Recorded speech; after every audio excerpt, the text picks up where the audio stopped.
aqui nessa tarde de 24 de maio de 2021, comemorando um dia muito importante para os ciganos e para nós, amantes e admiradores dos ciganos também, o dia de Santa Saracali, nossa padroeira.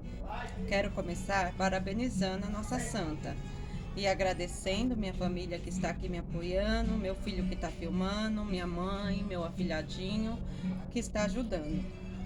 Quero agradecer vocês, que eu comecei com tão pouquinha gente e hoje, graças a Deus, cresceu. E assim, conheci amigas. Se eu demorar para responder, espera, porque eu vou responder a todos. E assim, a minha história, há muito tempo eu gosto da espiritualidade. E eu fui numa benzedeira uma vez que eu estava passando muito mal e ela me ensinou a acender a vela para Santa Sara todos os dias. Dali em diante, eu sempre comecei a cultuar a Santa Sara. E eu adoeci o ano passado, em 1º de setembro. Eu fui internada com os meus rins parando. E ali, infelizmente, eu parei de trabalhar. E assim eu precisava de algo que me trouxesse vida, porque imagina, com 36 anos você escutar, tem um monte de limitações. Então eu optei em fazer esse curso do baralho cigano e juntei com o que eu já sempre gostei, com o conhecimento que eu tenho, e decidi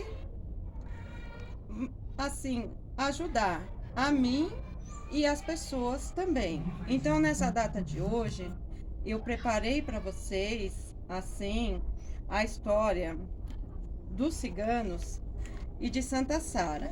Eu preparei as duas para que vocês possam entender, assim, porque o povo cigano, eles são um povo que foram muito sofridos, passaram por muitas coisas. E eu tenho certeza que com essa história que eu preparei para vocês, quem já tinha admiração vai crescer mais ainda, porque eles foram muito guerreiros. Desde 1933, a empresa nazista começou a acentuar que os ciganos e os judeus eram raças estrangeiras, inferior, e que teriam contaminado a Europa com um corpo estranho. As autoridades nazistas tinha antipatia contra os ciganos e começaram a exterminar o povo judeu e os ciganos. O primeiro grito do alarme oficial para os ciganos se fez em 17 de outubro de 1939, quando Henrique mandou Hitler proibiu eles de abandonar os acampamentos. 3 dias seguintes foram transferidos para os campos de concentração, onde sofriam medidas desprezíveis, duríssimas. Em novembro de 1941 a 24, o governador civil Lozer enviou uma ordem oficial que os ciganos eram perigosos portadores de doença, que fossem tratados como os judeus. Em 25 de agosto de 1942, aumentaram as pressões sobre o cigano. Desde 1941, tinham começado as deportações em massas dos ciganos. Chegaram a Lourdes, em outubro de 1941, 5.000 ciganos, entre os quais mais de 2.600 foram todos exterminados, como grupo de família. Testemunhas dizem que as janelas das barracas eram quebradas, enquanto o inverno era muito duro. No campo não havia medidas de higiene, nem assistência médicas. 2 semanas depois da chegada dos nômades são pessoas que não se fixam no mesmo lugar, tá? A seguir, chegou uma pandemia de tifo. Em 2 meses, morreram mais de 600 adultos e crianças e sobreviventes. Entre março e abril de 1942, foram deportados para Chelmo, e ali assassinados em câmara de gás.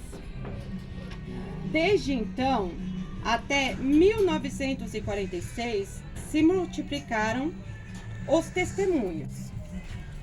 Massacres coletivos, mortes individuais, tortura de todo tipo, experimentos químicos e médicos dos mais cruéis. E todas essas crueldades ocorriam nos diversos campos de concentração. Os ciganos sofreram demais. As crianças choravam, gritavam para voltar para os braços de seus pais ou dos prisioneiros que ali se encontravam. Mas nem todos eram enviados para câmaras de gás. Muitos iam para trabalho forçado, em um local onde cabanas eram abertas na frente e atrás. Não havia instalações sanitárias. Parecia um estábulo de cavalo. Os prisioneiros se moviam um no outro, onde ficava abafado e muito quente. Um dos oficiais comentou: são apenas ciganos. Quem mais sofriam eram as crianças, que ficavam pele e osso, e pele se enchia de feridas infecciosas. Por falta de água, as crianças chegaram a beber água servida poucas vezes em que os cobertores eram lavados.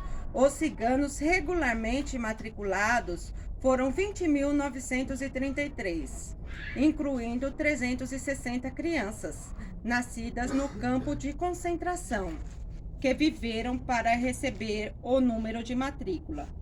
Deve se tornar em 1.700 ciganos mandados para a câmara de gás. Enquanto eram levados para a câmara de gás, eles cantavam e dançavam para aliviar o sofrimento do seu povo e de seus filhos.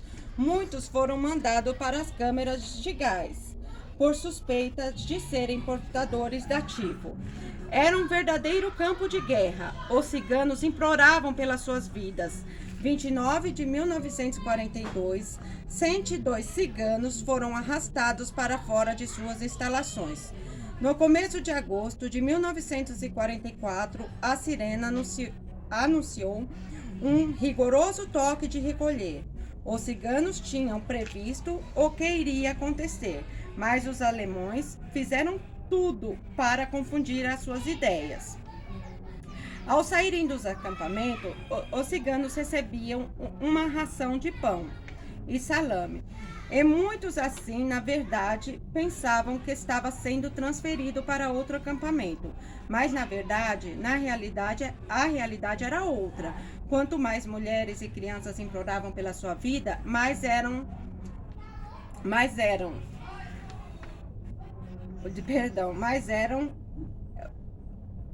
agredidos com coronhadas, chutes, pisadas e arrastadas ao caminhão. As crianças que haviam se escondido eram levadas até os pés de Borges, que os agarrava pelas pernas e os jogava na parede. Aproximou-se um oficial e mandou que escrevesse uma carta que tinha por assunto tratamento específico.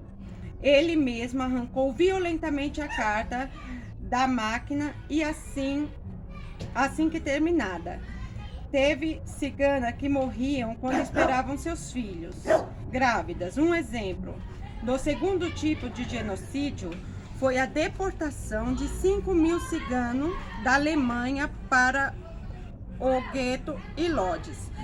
Na Polônia, as condições eram tão desumanas que não sobrou nenhum cigano. Os ciganos chegaram aqui no Brasil logo no início de nossa colonização. Muitos ajudaram em nossa expansão territorial, participando das chamadas entradas e bandeiras. Conta-se que um de nossos presidentes tinha origem cigana. Curiosamente, o que mais se envolveu em abrir estradas e conquistar e ocupar espaço em nosso solo, os ciganos no seu dia a dia. As lendas preconceituosas que se criavam em torno dos ciganos fizeram com que descansemos de ver em seus costumes e hábitos exemplos saudáveis de procedimentos. Entre ele, tratar-se com respeito e amor aos mais velhos e cuidado com crianças e sentimento de família. Para eles, os idosos apresentam a fonte da sabedoria e a experiência que deve ser ouvida e acatada. A criança representa a possibilidade da continuidade. Certamente não encontraremos um idoso cigano em um asilo, nem tampouco uma criança cigana em um orfanato, nem uma cigana cometendo um aborto. E o casamento cigano representa a garantia de perseveração. Então temos muito que aprender com eles. Valorizam muito a família.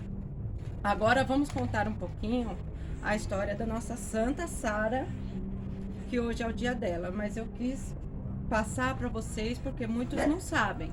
Então, para vocês entenderem sobre isso. Mais um pouquinho, né? Sara foi uma escrava egípcia que viveu na época de Jesus Cristo. Ela era escrava de José de Arimateia. José resolveu emprestar Sara para as três Marias, que era Maria de Jacobé, Maria de Salomé e Maria Madalena, para ajudá-las nos afazeres domésticos. Porque as Marias, elas cuidavam de Jesus e dos apóstolos, então precisavam de ajuda. E lá foi Sara.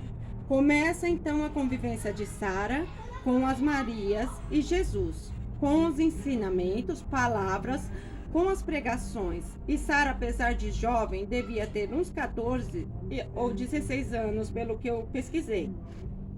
Apesar de nova, ela já tinha muita luz. Não demorou nada para os ensinamentos do mestre tocarem as profundezas do coração de Sara e despertar nela uma fé inabalável. E assim foi durando essa convivência. E Sara esteve ao lado de Jesus até sua crucificação. Na época da crucificação, todos os terreiros do local e das redondezas se negaram a produzir o cravo que pregariam Jesus na cruz.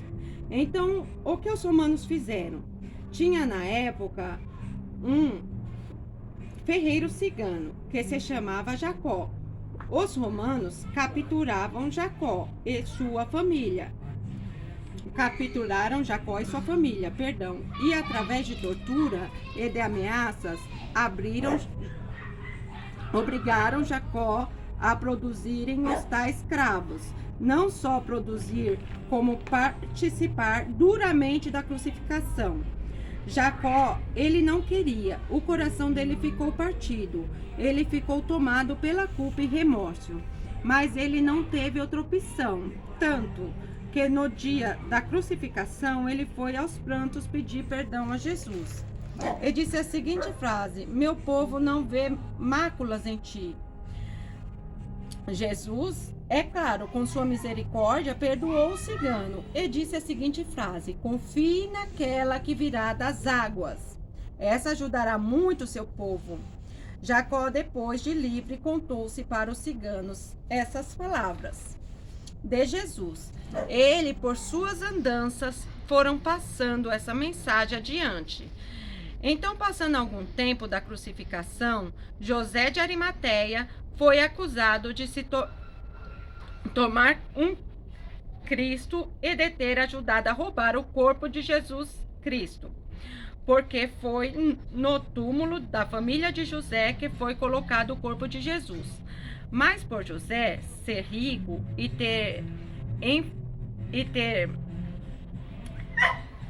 por ele ser rico, ele não foi condenado a ser crucificado, mas foi punido com expulsão.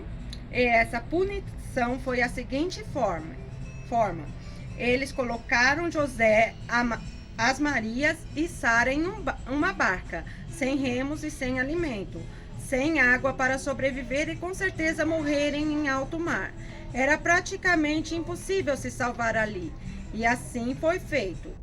Então, além da conta que durante o sofrimento, todos ali estavam muito nervosos, tensos, mas Sara não.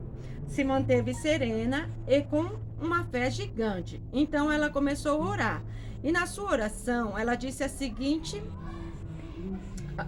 frase: se fosse do merecimento deles, que Deus e Jesus ajudassem a barca a se portar em segurança e que os libertassem da morte. E se eles ajudassem Sara saíssem dali, a escrava levaria os ensinamentos de Jesus até o final da sua vida. Levaria a palavra do mestre aonde ela não tinha sido ouvida. Ainda, eu usaria um lenço na cabeça como um sinal de devoção até o fim da vida. Algum tempo depois, milagrosamente, a barca chegou em segurança no sul da França. Santa Maria do Mar, onde foram acolhidos e recebidos por pescadores que viviam a barca.